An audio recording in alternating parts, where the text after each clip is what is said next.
ओम शांति। आइए आज हम 20 मई की मुरली सुनेंगे। कल हमने 19 मई की अव्यक्त मुरली सुनी, जिसमें हमें भगवान ने बताया कि सारे ही पूरे कल्प में, पूरे ही चारों युगों में, सतयुग, त्रेता, द्वापर, कलयुग में तुम्हारे जितना हाईएस्ट और कोई भी नहीं है, क्योंकि तुम देवी देवता बन रहे हो। बाबा ने कहा अपने अनादिकाल में देखो, जब हम परम धाम में आत्मा बिंदु रूप में बैठी हुई है, तब भी बाबा ने कहा तुम बिल्कुल मेरे समीप में हो। आदि में भी देवी देवताओं के रूप में सतयुग त्रेता में 16 कलाओं से संपूर्ण हो। मध्य में भी बाबा ने कहा मंदिरों में तुम्हारा पूजन और गायन हो रहा है।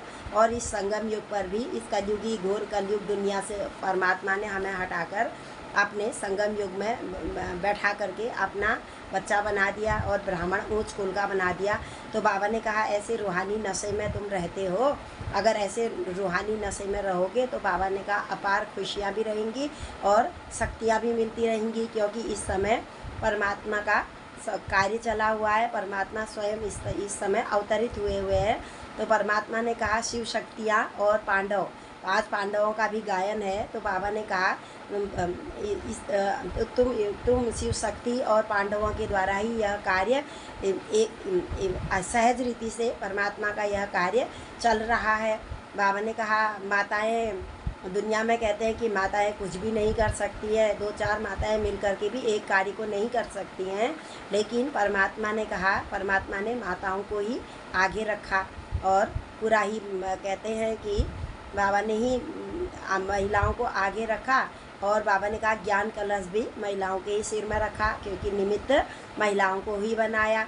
और तो बाबा ने कहा इस प्रकार से, बाबा ने कहा फिर संकल्प शक्ति को बढ़ाओ, जमा करो और इसके महत्व को जानो, क्योंकि आने वाले समय में बाबा ने कहा यह साधन जो टेलीफोन, ये वगैरह हैं, टीवी वगैरह हैं, जो ये सब साइंस के साधन समाप्त होने वाले हैं। तो भगवान ने कहा एक दिन साइंस भी तुम्हारे आकर साइलेंस की शक्ति के आगे आकर के झुकेगा, क्योंकि आज जो आदि में है वही अंत में भी होगा। आदि में भी ये टेलीफोन, मोबाइल्स वगैरह नहीं थे, तो परमात्मा ने कहा यह भी आखिरी के विनाश के समय में सब साधन बंद हो जाएंगे। तो उस समय तुम्हारी संकल्प शक्ति काम करेगी। बाबा ने कहा ऐसी संकल्प शक्ति को बढ़ाओ कि बचत करो। और बाबा ने कहा इसको बढ़ाओ कि तुम दूर बैठी हुई आत्माओं के भी वाइब्रेशन को कैच कर लोगे। और इसको कैच करने के लिए बाबा ने कहा अपने संकल्प शक्ति को बढ़ाने के लिए बाबा ने कहा एकाग्रता की शक्ति को बढ़ाओ।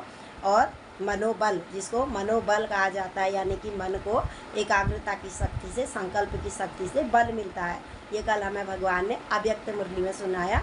तो आज हम फिर से साकार मुरली सुनेंगे। आज की तारीख है 20/5/2024, प्रातः मुरली। ओम शांति। बाप दादा मधुबन। बाबा कह रहे हैं मीठे बच्चे, तुम बाप से भक्ति का फल लेने आए हो। जिन्होंने जास्ती भक्ति की होगी वही ज्ञान में आगे जाएंगे। भक्ति का फल ज्ञान है। जिन्होंने भक्ति की होगी तो अवश्य ही भगवान ने कहा यह मेरे ज्ञान को अवश्य ही सुनेंगे और इसका फायदा भी उठाएंगे। प्रश्न है कलयुगी राजाई में किन 2 चीज़ों की ज़रूरत रहती है जो सतयुगी राजाई में नहीं होती? उत्तर है कलयुगी राजाई में वजीर और गुरु की ज़रूरत रहती है। यहाँ वजीर की भी ज़रूरत होती है। कोई भी छोटा सा भी कार्य करने में हम कई लोगों से राय लेते हैं, ये हम करें, होगा या नहीं होगा, हमसे हो पाएगा या नहीं हो पाएगा, हम ये सोच रहे हैं। तो वजीरों से हम यहाँ राय लेते हैं और गुरु भी करते हैं, सदगति के लिए गुरु भी करते हैं।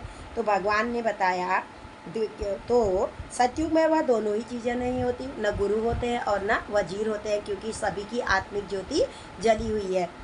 तो बाबा ने कहा वहाँ किसी की राय लेने की दरकार नहीं, क्योंकि सतयुगी राजाई संकल्प पर बाप की श्रीमत से स्थापन होती है। इस समय परमात्मा का किया हुआ कार्य है, वो उनके द्वारा ही यह सतयुगी दुनिया की स्थापना हो रही है। तो वहाँ वजीर की और गुरु करने की कोई भी ज़रूरत नहीं है। ऐसी श्रीमत मिलती है जो 21 पीढ़ी तक चलती ही रहती है। 21 पीढ़ी तक हमारा भविष्य बन जाता है और सब सदगति में है। इसलिए किसी को भी गुरु करने की भी वहाँ पर कोई दरकार नहीं है। सार है, धारण करने के लिए मुख्य सार है। पहला पॉइंट है बेहद बाप से बेहद का वर्षा लेने के लिए पावन जरूर बनना है। जब अभी पवित्रता का वर्षा लेंगे अर्थात काम जीत बनेंगे, तभी फिर हम जगत जीत बन पाएंगे। जगत जीत सो विश्व के मालिक बन जाएंगे। दूसरा है बेहद भाव से पढ़ाई पढ़कर स्वयं को कौड़ी से हीरे जैसा बनाना है। परमात्मा इस समय हमारे जीवन को हीरे जैसा बना रहे हैं। बेहद का सुख लेना है, नशा रहे मनुष्य से देवता बनाने वाला बाप अभी हमारे सम्मुख है। अभी है हमारा यह सर्वोत्तम ब्राह्मण कुल।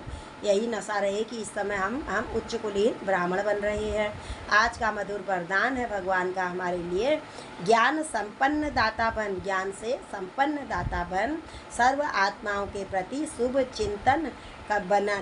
चिंतक बनने वाले श्रेष्ठ सेवाधारी भव। हर एक आत्मा के लिए शुभ भावना और शुभकामना। शुभ चिंतन बनने का विशेष आधार शुभ चिंतन है। जो व्यर्थ चिंतन व पर चिंतन करते हैं वह शुभ चिंतक नहीं बन सकते। हमें न मनमत चलानी है, न परमत चलानी है, यानी कि न दूसरों की सुननी है, न अपनी सुननी है। हमें तो इस समय केवल श्रीमत पर ही चलना है। शुभ चिंतक मणियों के पास शुभ चिंतन का शक्तिशाली खजाना सदा भरपूर होगा। भरपूरता के कारण ही औरों के प्रति शुभ चिंतक बन सकते हैं। शुभ चिंतन अर्थात सर्व ज्ञान रत्नों से भरपूर ऐसे ज्ञान संपन्न दाता ही चलते फिरते हर एक की सेवा कर श्रेष्ठ सेवाधारी बन जाते हैं। परमात्मा कहते हैं इस समय तुम्हारे सर पर भी जिम्मेदारी का ताज है। इसलिए बाबा ने कहा यदि हर एक आत्मा के लिए शुभ भावना शुद्ध संकल्प अंदर होंगे तो बाबा ने कहा सेवा भी अच्छी होगी। स्लोगन है विश्व राज्य अधिकारी बनना है तो विश्व परिवर्तन के कार्य में निमित्त बनो। सतयुग त्रेता में महाराजा महारानी बनना है तो इस समय परमात्मा के कार्य में निमित्त बनो। कहते हैं गोवर्धन पर्वत उठाने में सभी ने अपनी सहयोग की उंगली लगाई थी, तो परमात्मा भी इससे माँ कहते हैं कि सभी सहयोगी बनो, तभी तुम्हारे ही द्वारा विश्व में सतयुगी दुनिया आएगी और तुम ही उसमें राज्य करोगे। अच्छा, ओम शांति, ओम शांति, ओम शांति।